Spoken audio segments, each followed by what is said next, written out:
अरे ये क्या, जगन्नाथ मंदिर के अंदर ये कौन सी देवी हैं जिन्हें उल्टा लटकाया गया है? हम सब जानते हैं कि एकादशी के दिन चावल खाना सबसे बड़ा पाप है, नरक का द्वार है। लेकिन पूरी दुनिया की इकलौती ऐसी जगह है जहां एकादशी के दिन भी भक्त मजे से पेट भरकर चावल खाते हैं। आखिर क्यों? क्योंकि यहाँ एकादशी माता का नियम नहीं चलता। जब उन्होंने यहाँ अपना नियम थोपने की कोशिश की तो स्वयं जगन्नाथ जी ने उन्हें बंदी बना लिया। ये कहानी है नियम और प्रेम की टक्कर की। कहानी की शुरुआत सतयुग से होती है। भगवान विष्णु के शरीर से एक शक्ति उत्पन्न हुई, एकादशी देवी। उनका काम था दुनिया से पाप को मिटाना। भगवान ने उन्हें एक विशेष वरदान दिया था, देवी, महीने में 2 दिन यानी एकादशी तिथि तुम्हारा राज चलेगा। उस दिन जो भी इंसान चावल या अन्न खाएगा, सारे पाप उस अन्न में आ जाएंगे। जो व्रत रखेगा उसे मैं मिलूंगा। एकादशी माता को अपनी इस शक्ति पर बहुत गर्व था। तीनों लोकों में, स्वर्ग, धरती, पाताल, सब उनसे डरते थे। एकादशी के दिन चूल्हे नहीं जलते थे, चावल को छूना भी मना था। अपनी विजय पताका फहराते हुए एक दिन एकादशी माता श्री क्षेत्र यानी जगन्नाथपुरी पहुंची। लेकिन जैसे ही उन्होंने मंदिर के सिंह द्वार में कदम रखा, उनका दिमाग चकरा गया। वहां का नजारा ही उल्टा था। आज एकादशी थी, लेकिन वहां कोई भूखा नहीं था। मंदिर के आनंद बाजार में हजारों भक्त बैठे थे और उनके सामने पत्तलों में गर्मा गर्म भात परोसा जा रहा था। भक्त उसे जय जगन्नाथ बोलकर बड़े चाव से खा रहे थे। एकादशी माता का गुस्सा 7वें आसमान पर पहुंच गया। उन्हें लगा, ये मेरा अपमान है, मेरे दिन चावल, ये घोर पाप है। क्या जगन्नाथ जी को मेरा नियम याद नहीं? क्रोध में जलती हुई एकादशी माता सीधे मंदिर के गर्भगृह में घुस गईं। सामने जगन्नाथ जी बड़े भाई बलभद्र और बहन सुभद्रा के साथ मुस्कुरा रहे थे। एकादशी माता ने ललकारा, प्रभु, ये क्या अनर्थ हो रहा है? आपने ही कहा था कि एकादशी को चावल में पाप पुरुष का वास होता है, तो आज आपके धाम में ये पाप क्यों बट रहा है? रोकिए इसे, वरना मेरा श्राप सबको लगेगा। जगन्नाथ जी ने शांति से समझाया, देवी, शांत हो जाओ। बाहर जो भक्त खा रहे हैं वो साधारण चावल नहीं है, वो कैवल्य है यानी महाप्रसाद है। ये साक्षात मेरा जूठन है। इसमें कोई पाप नहीं टिक सकता। इसके सामने कोई तिथि या नियम बड़ा नहीं है। लेकिन एकादशी माता का अहंकार बहुत बड़ा था। उन्होंने सोचा कि भगवान अपने भक्तों का पक्ष ले रहे हैं। उन्होंने जिद पकड़ ली, नहीं प्रभु, नियम सबके लिए एक होता है। अगर दुनिया चावल नहीं खाएगी तो पूरी भी नहीं खाएगी। मैं अभी जाकर उन भक्तों के हाथ से वो प्रसाद छीन लूंगी। जैसे ही एकादशी माता पलटी और उन्होंने महाप्रसाद को रोकने के लिए अपना हाथ उठाया, तभी मंदिर का माहौल बदल गया। जगन्नाथ जी की मुस्कान गायब हो गई। उनकी आंखों में वो तेज आ गया जो प्रलय ला सकता है, क्योंकि भगवान सब कुछ सह सकते हैं, लेकिन अपने प्रसाद का अपमान नहीं। आखिर क्या सजा दी जगन्नाथ जी ने उस देवी को जिसने महाप्रसाद को पाप कहा था? एकादशी माता का हाथ हवा में ही रुक गया। पीछे से जगन्नाथ जी की एक हुंकार ने पूरे मंदिर को हिला दिया था। रुको देवी! एकादशी माता ने पलट कर देखा, जगन्नाथ जी अब मुस्कुरा नहीं रहे थे। जगन्नाथ जी ने कड़क आवाज में कहा, देवी, तुमने मेरे महाप्रसाद को पाप कहने का साहस कैसे किया? क्या तुम भूल गई हो कि ये महाप्रसाद साक्षात ब्रह्म है? इसके सामने वेद, नियम, तिथियां और यहाँ तक कि देवी देवता भी छोटे पड़ जाते हैं। एकादशी माता ने तर्क दिया, लेकिन प्रभु, नियम तो आपने ही बनाया था। अगर आज भक्त चावल खाएंगे तो मेरा व्रत खंडित हो जाएगा। जगन्नाथ जी ने अपना अंतिम फैसला सुनाया, सुनो एकादशी, बाहर की दुनिया में तुम्हारा राज चलेगा। वहां जो भी एकादशी के दिन अन्न खाएगा उसे पाप लगेगा। लेकिन ये श्री क्षेत्र है, पुरी है।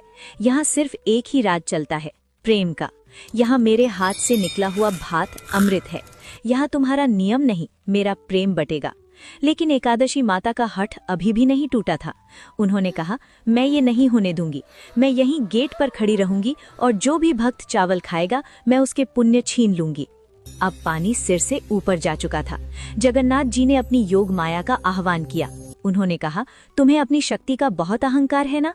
तो आज से तुम्हारी शक्ति इस मंदिर की चौखट के अंदर शून्य हो जाएगी। अगले ही पल एक चमत्कार हुआ। अदृश्य जंजीरों ने एकादशी माता को जकड़ लिया। जगन्नाथ जी ने उन्हें मंदिर के ईशान कोण में यानी नॉर्थ ईस्ट कॉर्नर में ले जाकर उल्टा लटका दिया, बांध दिया। जगन्नाथ जी ने श्राप दिया, आज से तुम यहीं इसी कोने में बंधी रहोगी।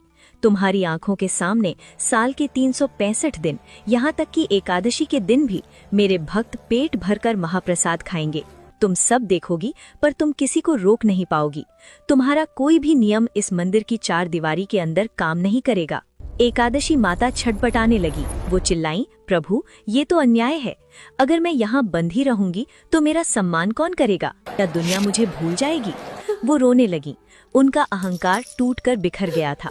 उन्हें समझ आ गया था कि नियम भगवान से बड़ा नहीं हो सकता। तब जगन्नाथ जी का दिल पसीजा। सजा तो मिल चुकी थी, लेकिन वो थे तो आखिर जगत के पालनहार। उन्होंने बंधी हुई एकादशी माता को एक अनोखा वरदान दिया, जो एक अजीब समझौते जैसा था। आखिर क्या था वो समझौता? कैसे आज भी भक्त एकादशी को चावल भी खाते हैं और पाप भी नहीं लगता? जगन्नाथ मंदिर के कोने में बंधी हुई एकादशी माता रो रही थीं। उनका सारा घमंड चकनाचूर हो चुका था। उन्होंने प्रार्थना की, प्रभु मैं समझ गई कि आपका महाप्रसाद ब्रह्म है, लेकिन अगर यहाँ मेरा कोई मान नहीं रहेगा तो भक्त मुझे भूल जाएंगे। मेरी रक्षा करें। जगन्नाथ जी जो करुणा के सागर हैं, उनका दिल पसीज गया। उन्होंने एकादशी माता को मुक्त तो नहीं किया ताकि नियम बना रहे, लेकिन उन्हें एक समझौता दिया। जगन्नाथ जी बोले, देवी ध्यान से सुनो, मेरे इस मंदिर की 4 दीवारी के बाहर पूरी दुनिया में तुम्हारा राज चलेगा। वहाँ जो भी एकादशी के दिन अन्न खाएगा उसे पाप लगेगा। मैं वहाँ तुम्हारे नियम का सम्मान करूँगा, लेकिन इस मंदिर के अंदर और मेरे महाप्रसाद के मामले में कोई नियम लागू नहीं होगा। यहाँ महाप्रसाद ही राजा है। फिर भगवान ने एक ऐसी बात कही जो आज भी पुरी का सबसे बड़ा सच है, लेकिन मैं तुम्हारा अपमान भी नहीं होने दूंगा, इसलिए आज से एक नया नियम बनेगा। पुरी में एकादशी के दिन भक्त पेट भरकर महाप्रसाद खाएंगे, उन्हें कोई पाप नहीं लगेगा।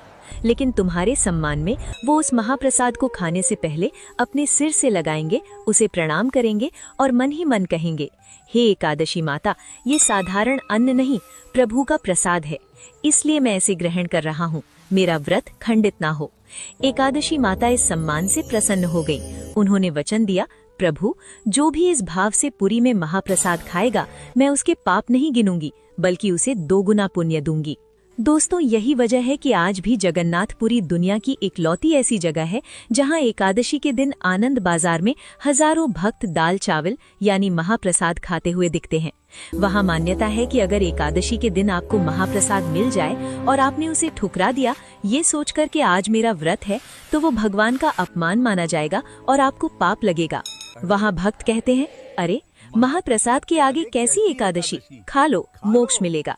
जगन्नाथ जी ने एकादशी माता को मंदिर के एक कोने में, यानी आज भी बेड़ा काली मंदिर के पास उनकी एक मूर्ति मानी जाती है, वहां स्थान दिया जहां वो चुपचाप सब देखती रहती हैं, पर किसी को टोकती नहीं है। ये कहानी हमें सिखाती है कि धर्म में नियम जरूरी है, लेकिन प्रेम और प्रसाद नियमों से भी ऊपर है। तो दोस्तों, अगर आप कभी एकादशी के दिन पुरी जाएं तो व्रत मत रखिएगा, दबाकर महाप्रसाद खाइएगा। क्या आपने कभी जगन्नाथ जी का महाप्रसाद चखा है? कमेंट में जय जगन्नाथ लिखकर बताएं।